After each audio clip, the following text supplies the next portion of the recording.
Hello, my name is Dr. Mac Chapman, and today I have the pleasure of hosting one of Walden's famous Lunch and Learns. Now, for over 50 years, Walden University has been on the cutting edge of higher education. And as a public benefit corporation, we're committed to social responsibility issues that face the communities that we serve. And to celebrate Black History Month, we decided to broach a topic that many of you thought was put to rest decades ago: redlining. Yes, I know what you're thinking. Didn't we create laws to ban redlining? We did. But just like tax laws and traffic laws and other laws, some individuals and organizations spent countless hours of resources to learn how to get around or blatantly ignore these laws. Redlining was created by our federal government in the 1930s, and its impact has had a devastating residual effect on communities of color, generationally, financially, physical health, and even psychologically. Now I have the pleasure to be joined by three of my esteemed colleagues that are subject matter experts on redlining. And first, I would like to introduce Dr. Asari. Dr. Asari, can you introduce yourself and give us a little background on you? Yes, my name is Dr. Amin Asari, and I am a contributing faculty member at Walden. Thank you for having me. I teach in the School of Public Policy and Administration, soon to be Public Health and Administration. I broadly teach research methods, but my research interests and publications fluctuate between broad conceptions of prejudice and more specifically of late Islamophobia and anti-Semitism. So as I speak on issues of redlining, I speak on broad concepts of race and how race has been the notion of race as a phenotype has been used in redlining policies, and now it's gone virtual. So when we talk about algorithms, for example, those divides are oftentimes race-specific, topic-specific, etc. So a person might go into a discussion or like a couple of videos based on their ideology, often affiliated with their race.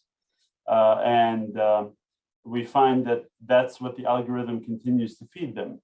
And it separates them and segregates them further from other races and other ideologies as well. Thank you, Dr. Asari. Dr. Sri, would you introduce yourself? Thank you. Yes, so I'm Dr. Sri Banerjee, a core faculty for the College of Health Sciences at Walden University. And I have 20 years of experience in the areas of medicine and public health. And my perspective and my research into redlining and into broad areas of equity-related research has to do with understanding race and how race is a social construct and how this perspective has for decades provided the impetus for discriminatory practices and policies. So some of these ideas and how they manifest within health outcomes in terms of differential cardiovascular mortality and disparities in other health outcomes as well. So how that is seen in terms of mapping, being a geographer, able to provide insights based on these patterns. Thank you. And Dr. Flournoy, how about you? Thank you very much, Dr. Chapman, and to all my colleagues here. My name is Dr. Edward Brown Flournoy. Unlike my colleagues, I am not a teacher of sorts of the academics, but I'm a practitioner in the field. I live and work and experience the lives that you guys teach and write about. And so do I. I have 47 years in the field of financial services. I have 40 years in the public side dealing with affordable housing, racism, and segregation. I I write on what I live. And affordable housing deals with racism, inequities, equity, diversity. And what I look to do is I look to do with policies. I'm skilled in certain policies for corporations, and also I look at policies for the public administration that affect our lives as we grow. I am honored to be here to listen to you guys, my academias who are in the mix of teaching our future leaders. I have issues because I live those issues in terms of racism. I've grown up in various neighborhoods, whether it's Black, Hispanics, whether it's Polish or Arabic, it doesn't matter, man. I live it and I enjoy it. And I hope that I can bring my experiences to this panel. Well, thank you, gentlemen. Thank you for your introductions. And as our audience can see, we have 3 subject matter experts in this topic. So why don't we dive right into it? And why don't I start with you, Dr. Asari? How did some Muslim groups escape some of the negative impacts of redlining? And specifically, we're talking about Middle East countries as well as North African countries. That's a great question. First and foremost, we have to go into a bit of history. The Middle East itself is a social construct. In fact, it lands on the Asian continent. So technically, there is no Middle East.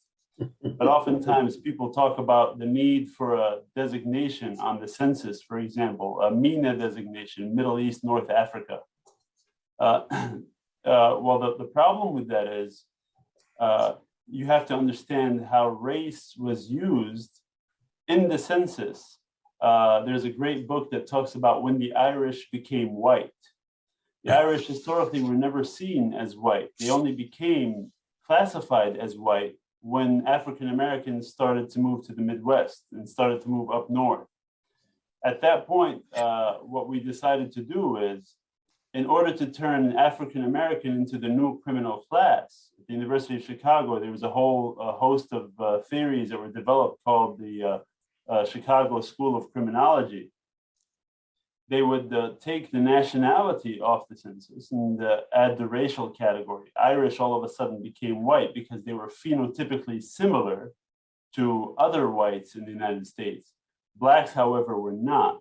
And so they could not escape their race. They were always phenotypically easier to be identified. Middle Easterners, of course, are currently considered white. So on job applications and so forth, they would check off white. There's no Middle East designation. If, however, we note that if they become a criminal class, or if we want to deem them a criminal class, then we give them their own designation. And thus we see that Middle Eastern crime rates increase while white crime rates stay pretty much the same. We remove them from the white crime category. Now, they escaped it because some Middle Easterners, unlike myself, are blonde-haired and blue eyes. So when you look at some of the earlier generations of Middle Easterners that come in the 1960s, and 65 and so forth, they go to Michigan, Syrian communities of the Levant region, Syrian, Jordanians, Lebanese, etc. Many of whom were Christian Middle Easterners, so Christian Arabs. Oftentimes we conflate Arab with Muslim, and that wasn't historically accurate, of course. So you see some of the court records where some people would say, hey, look, I really want this, I really want to be a naturalized citizen. And the judge would say something as overtly racist as, well, you know, how you're not an American, clearly. But then they would say, well, no, I'm Christian, I believe in Jesus Christ. And thus they would be deemed American. So Christianity was somehow deemed as American, while other religions were not. And then there's the phenotype issue. If you didn't appear physically brown or have physical features like myself, darker hair, thicker eyebrows, etc., you were deemed more American. And this is really interesting, especially when we consider the recent comments by some of the Republican what was his name?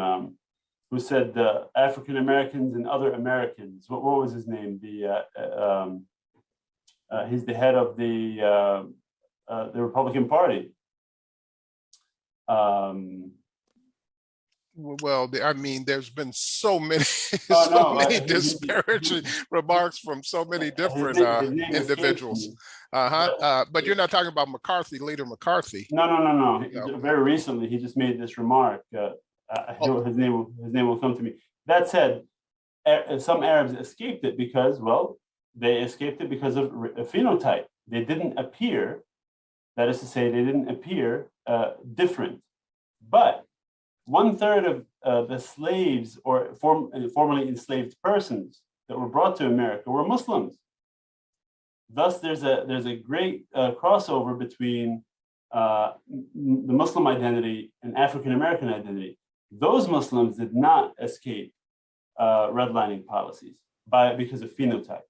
Right. And one good example that comes to mind is I grew up in Chicago, and the owner of the Chicago White Sox when I was a kid was a gentleman by the name of Danny Thomas, which is Lebanese. And he would, he blended right in and he lived the American dream. So I do understand that. That was very, very interesting, very enlightening too. Dr. Sri, can you help us define what is this new phenomenon called digital redlining that's affecting communities across the United States? Certainly, thank you for that important question. So thinking about the idea of devaluing certain areas, certain property areas during the 30s, if we think about that concept as a starting point. Now that we are in the digital age, with being in the digital age, broadband access is now at the forefront. Before it was real estate, before it was the value of land, and now, of course, as that some of the we're seeing the impact that continues. At the same time, we're seeing something called digital redlining. So when we're thinking about education, when we're thinking about telehealth, I told you my background, is in health. So incorporating new technologies many times may have the consequences of providing undue advantage to certain populations and disadvantage to others. And so if you look at a mapping distribution of places where there's less broadband access, so then if you look at another map in a major city, then you'll also find the same areas with digital disparities are also the same areas where there are lower socioeconomic status, where there's lower also education level. And so these parallels are seen in the digital redlining phenomenon. And it's important to identify the problems before they get entrenched in society.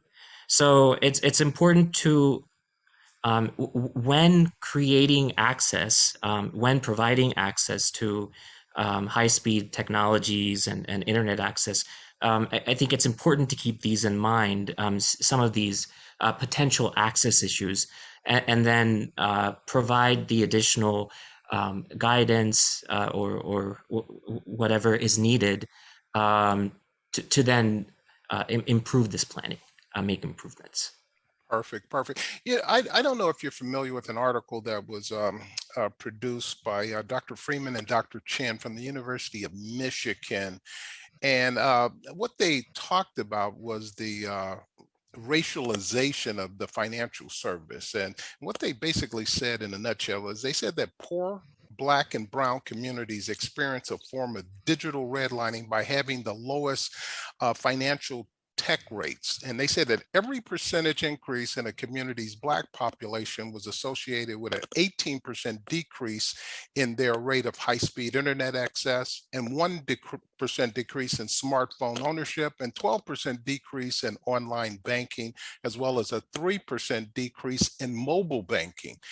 And according to that, they said that there was absolutely no relationship with white communities once, even in white poor communities. It had absolutely no impact. How would you respond to something like that? I think those findings are interesting and shows that in certain areas there's differential effects. And this is something I think it shows how to understand the disparities in a specific way. So in areas that there are white population areas.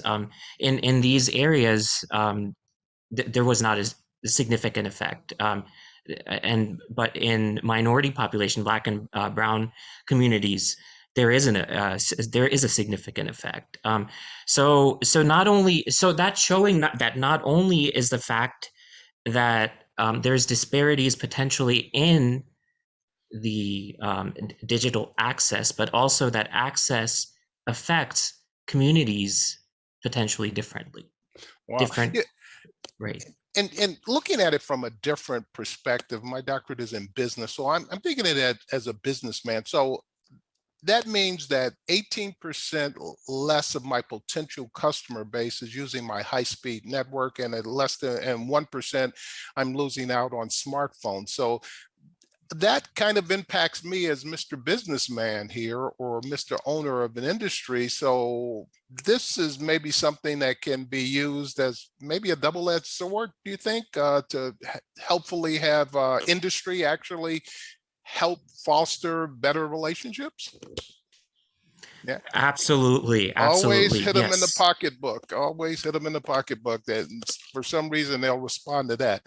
Thank you so much, Dr. Sri. Dr. Flournoy, to you, sir. Some researchers claim that racism and redlining has decreased between 1998 and 2015. If so, how is society today handling this systematic racism and redlining? That is a excellent prime question. And the reason why I say that is that there is an understanding that between those years that we think we're doing well is that there was no racism, there was no escalation in discrimination. Affordable housing has 115-year history. And based on that, I must say I have to go back to a policy that exists today, and it's called the 1638 Maryland Edict, or Doctrine of Exclusion.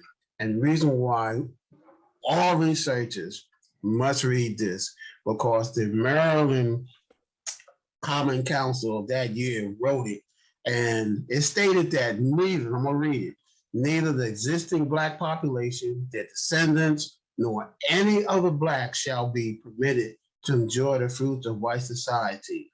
The doctrine was specifically written to ensure that Blacks will remain subordinate, non-competitive, non-compensated workforce, in which that we were not involved. We were just there as chattel property. Today, in terms of redlining, they've been doing that for past 100 years, since 1917. And that was brought up through Betty Martin's study in which she used the U.S. Shipping Act of 1917, is where housing really began to go.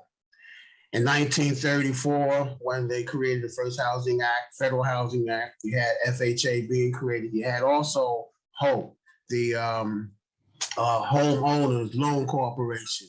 They instituted that. And one of the saddest things is that those policies were intentional so that they separated, the federal government intentionally separated the whites from the blacks. In terms of affordable housing, they would subsidize whites and move them to the suburbs. And by doing that, they made sure that no blacks or people of color would come to that neighborhood. The thing is that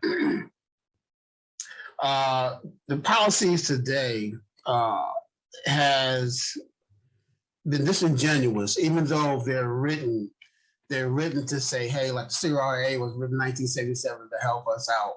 The Moving to Opportunity Act of 1994, which was a 15-year study program, and which was one of my research was based on, was that, you know, if we move these poor people from the inner city to the suburbs and put them in nice apartment complexes, they'll do better. But what they was doing was deconcentrating the inner city so that they can rebuild the business back into the city. The thing about it is that my answer to that question is that we have a long way to go. We need to have policies that are enforced by the federal government. And they need to really follow their own policy. The Constitution itself says it. The laws that they write are so disingenuous that they have no bite to them. So in order to move forward, and unfortunately, Derek Bell, who's one of the fathers of critical race theory back in 1992 and 93, he stated that, hey, it's a shame that we continue to fight for something that we may not have reached. But however, don't give up. Yeah, well, great point there. Now, you talk about the laws. As I stated in my opening, you can have all the laws in the world, but if there's no enforcement of the laws, if there's no real consequences, then why shouldn't I go 65 in a 60-mile-an-hour speed zone? Well, as long as I can get away with it. The federal, you want to follow the law, but it's the thing is that, and I have to say it, is that Derek Bell made a point. He says that you need white, powerful men that believe in what you believe in to move not Black or people of color, but to white society. And you have to find a way, because, hey guys, we all live here together. America will really never be great unless we have the whole community on the same page.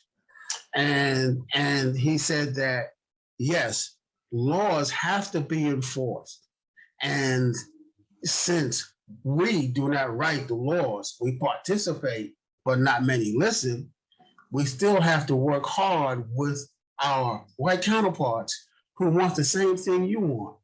Because we cannot move forward and be a great country, greater than we are now, to do the best that we can. So we have to find ways to enforce laws. Our future leaders must write laws that meet the character of their constituents. And what I'm saying is that we all want the same thing. We want a nice house. We want a nice car. We want our kids educated. We want to live comfortably. We want to stop drive-bys. We want to stop, Islamophobia, LGBTs. Everyone has a place here, or other we wouldn't be here. Yes, well, I appreciate that comment. What I'd like to do right now is I'd like to open it up to some of our guests here and find out if they have any questions of this distinguished panel. Yes, Dr. Chapman, Dr. Joe McMillan, School of Criminal Justice. One of the things I'm interested in, and it's for any of the panelists, is to what extent does redlining impact the desistance of crime in communities of color? I mean, when you look at the policies relative to redlining, there's a body of research out there that speaks to the issue of its impact on crime in communities of color. Really, for Dr. Flannery from a financial aspect, and Dr. Asari and Dr. Banerjee from a public health and lived experience perspective. I'd like to get an answer to that question. Okay, which one of you gentlemen would like to answer first? Well, I'll take that if I may. Thank you for the question, Dr. McMillan. I appreciate it. Redlining has an underlying theme. The intention of redlining is it's a broad set of policies, just like Jim Crow, just like sundown towns. Redlining is intended to exclude both socially, psychologically, economically, and otherwise. When you exclude in that manner, what you do is you ensure that you set up a system where criminogenic behaviors precipitate. Criminogenic conditions thrive. So for example, when you are redlining in housing, for example, you have a poor stock of housing. That poor stock of housing, in turn, determines the kind of education that you're going to get. Low levels of education and arguably, shall we say, not the best quality of teachers, best quality of schools, and so on and so forth, creates conditions where parents are working 2 or 3 jobs. You're more likely to be exposed to lead in those houses. So you can have certainly medical issues, and then the social issues that follow. Those are all criminogenic factors that precipitate crime. They've been highly correlated to crime. If you look at biological theories of crime, psychological theories of crime, et cetera. And so could it be then that redlining's unintended or perhaps intended consequences are to increase criminogenic factors and subsequently to exclude those minority communities even further through the use of the criminal justice system, as has been done before? I mean, if you look at, again, going back to the Irish or Catholic example, there was a great book called The Symbolic Crusade by Joseph Gusfield, in which he talked about the criminal justice system essentially being used by a Protestant majority against a incoming Catholic minority, and the use of policies of exclusion, such as the prohibition, essentially the prohibition, the criminalization of alcohol, so that we can say that it's not because we're racist against you per se, it's not because we're prejudiced against Catholics, it's because of something that you engage in, a behavior that you engage in, but that behavior is socially constructed. So it goes back to Sri's comment about the idea of race as a social construction. And I'll end here, by the way, with 2 comments. First, it was Mitch McConnell who made that statement, and he said, the concern is misplaced because if you look at the statistics, African-American voters are voting in just as high a percentage as Americans. Thus, he delineates the distinction between African-Americans and Americans. But the other comment is that initiatives like DEI run counter to what Dr. Edwards was talking about. He mentioned Derek Bell, CRT. In fact, DEI initiatives take as static and assume that race is in fact something that exists when it in fact is a social construct. So when we say diversity, equity, and inclusion, it may be well-intentioned, but it assumes that those distinctions actually exist, that they're biologically predisposed or something, when in fact they're not. CRT calls us to question those assumptions and to say, no, these are social constructions based upon systems such as redlining and others that exist. Would either one of our other doctors care to comment on that question? I would, and that is one of the most profound questions to be asked is criminology, especially for Black African Americans and people of color. In the banking system, it was a thing where there were no African Americans in any executive or any management or any part of the industry, except for you sweeping the broom for the bank. That was overturned with the Civil Rights Act, but it really didn't do anything. What redlining did and has always done, and it was intentional, was to keep poor people, especially Black African Americans and people of color, out of the picture.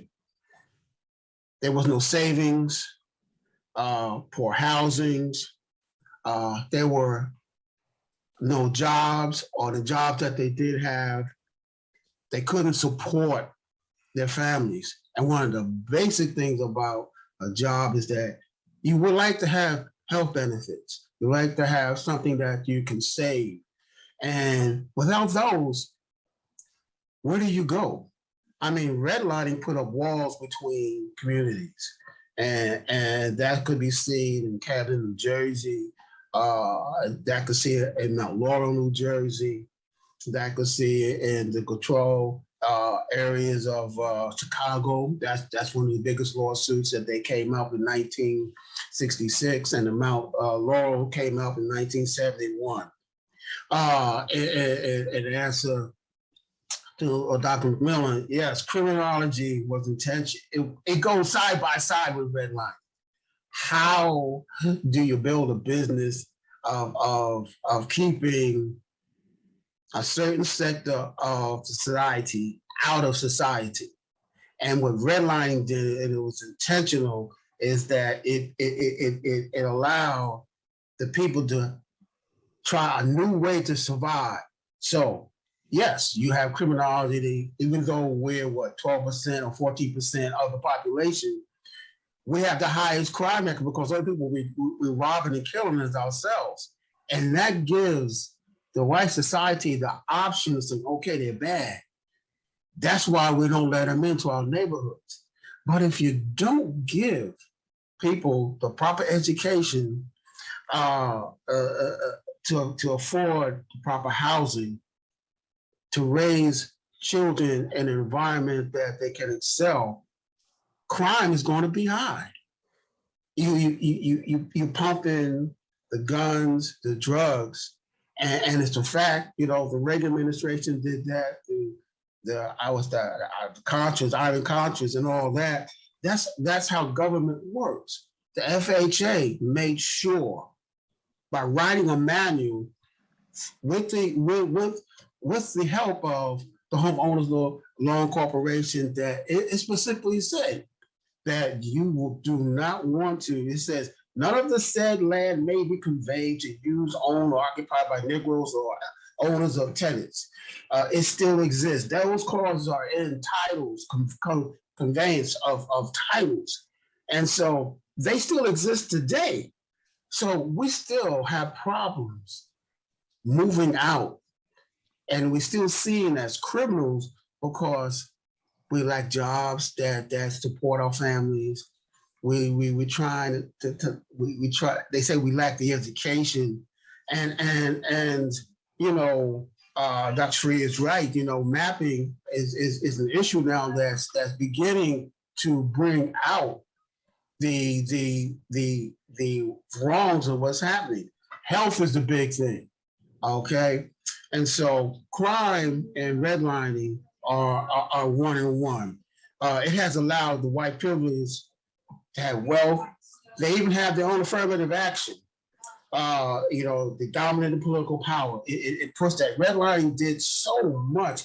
It robbed Black African Americans and people of color of their land, affordable housing, the jobs, the invention. This must be corrected. And the thing about it is, we have the tools. We just need the other side, those people who are the same plane and thought as ours. We need to come together to move forward with that. Great response. Dr. Sri, would you like to comment on that? Most certainly. Thank you. Thank you for that wonderful question, Dr. McMillan. And I wanted to echo some of the things that Dr. Flournoy and Dr. Asfari already mentioned about the connection between redlining, but also provide some further insight in terms of how mapping can kind of show the connection between redlining and understanding crime. Um, so if we back up a little here and start to think about redlining and the categories. In geospatial analysis, when we're actually mapping this on the United States map, there's four the four categories of A at best, B at still desirable, C declining, and D hazardous. These are the four designations that we use, so the map demonstrates some of these patterns that we've been talking about in this session. So best, what does that? Just to give you a sense, best is designate, and these are designations that were created in the 1930s. So this is always upper or upper middle class white neighborhoods that HOLC defined as posing minimal risk for banks and other mortgage lenders. So this is the type of phrasing that is used. Even the way the terminology is, this classification system is how maps were produced, and these disparities were perpetuated for generations. And so we get to the point where we're trying to understand what are the consequences, the impact in society. So understanding crime and understanding, I want to introduce also here, some of my work has involved understanding substance use and crime, how those compound on each other. So for instance, in Baltimore, when I was seeing patients in a neurodevelopmental center, there was a lot of kind of intersections between a lot of these social issues. So how substance use and some of these social issues affect Black and Brown communities disproportionately, and then how that corresponds to residential areas. This can actually generate even further insights as to what the impact is of crime, of substance use. Even in my classes, actually, my students have mapped out in the whole United States a distribution of heroin use. So if we were to compare that to the occurrence of crime, there might be some patterns that then policies can be created from. Thank you so much, so much. Dr. Cherie, I'd like to stay with you for a minute because you brought up something that I wanted to ask you.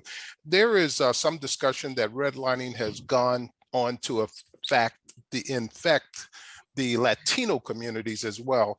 Is this true? And how did this start and how did this happen?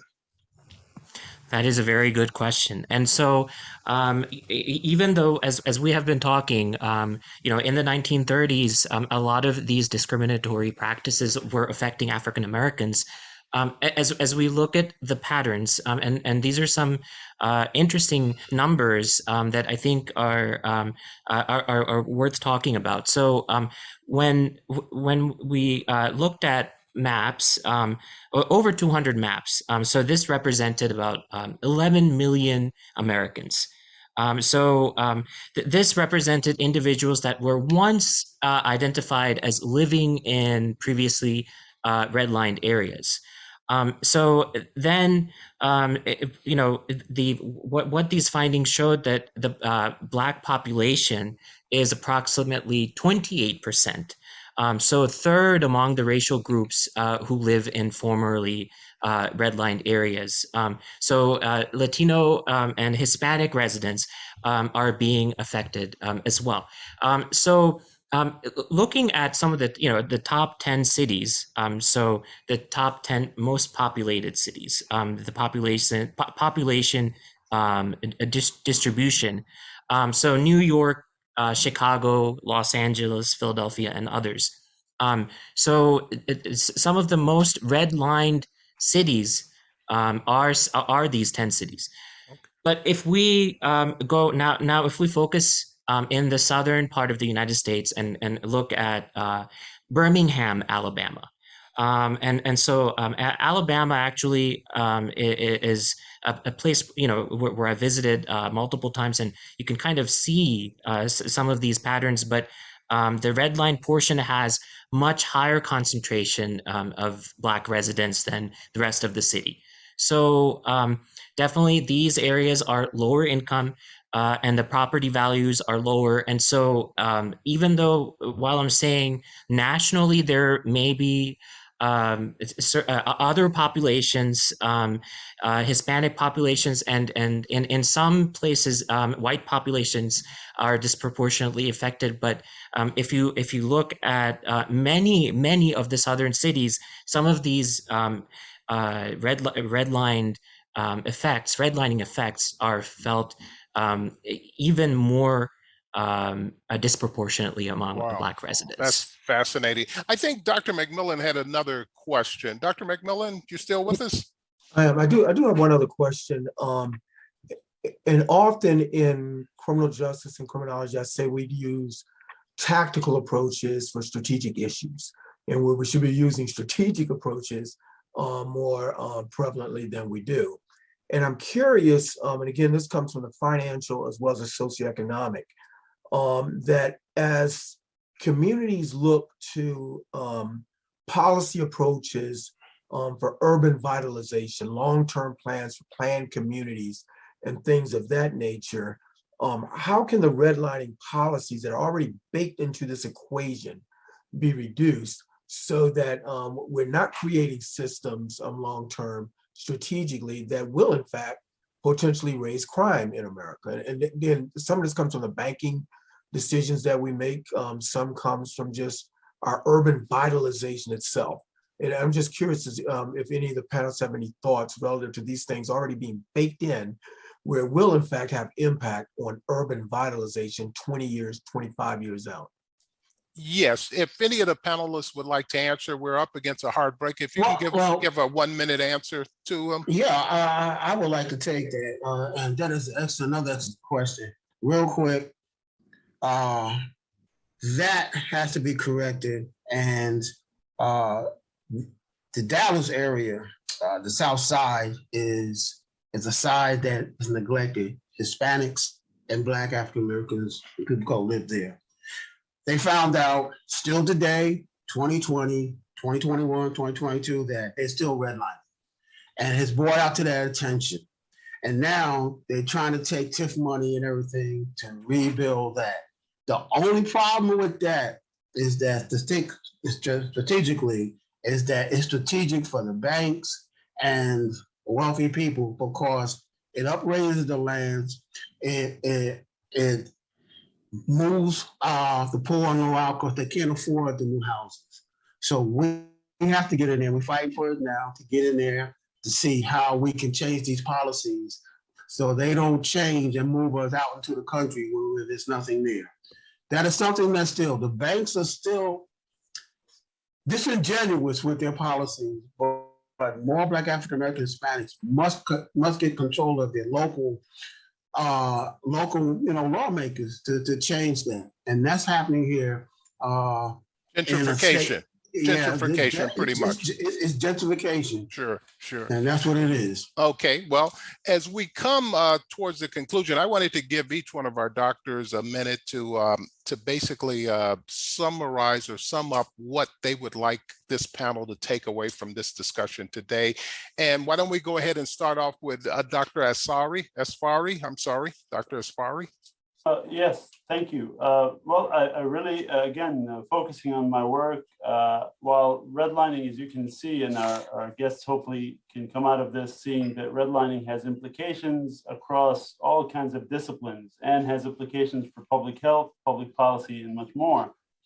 that one of the things that is often neglected is what Dr. Sri was talking about, which is virtual redlining, but in the context of the sort of the algorithms and how, as I said, redlining is rooted in the idea of disconnecting communities from one another and perpetuating prejudice. And there's nothing more dangerous than that in today's context than the social media. And we're seeing that with white supremacy and mass shootings and so forth in my context and my research. Perfect, perfect. Dr. Siri.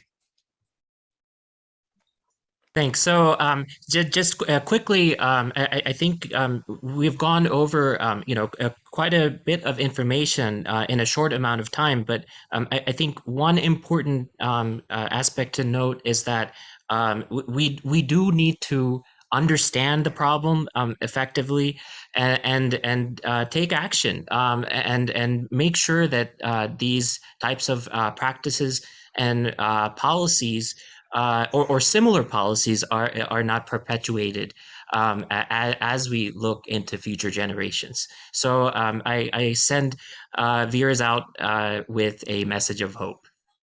Thank you so much. And Dr. Flournoy.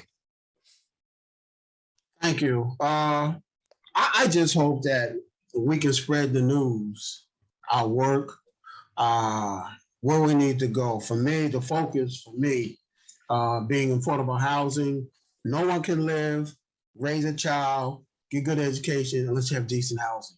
And that's the fact.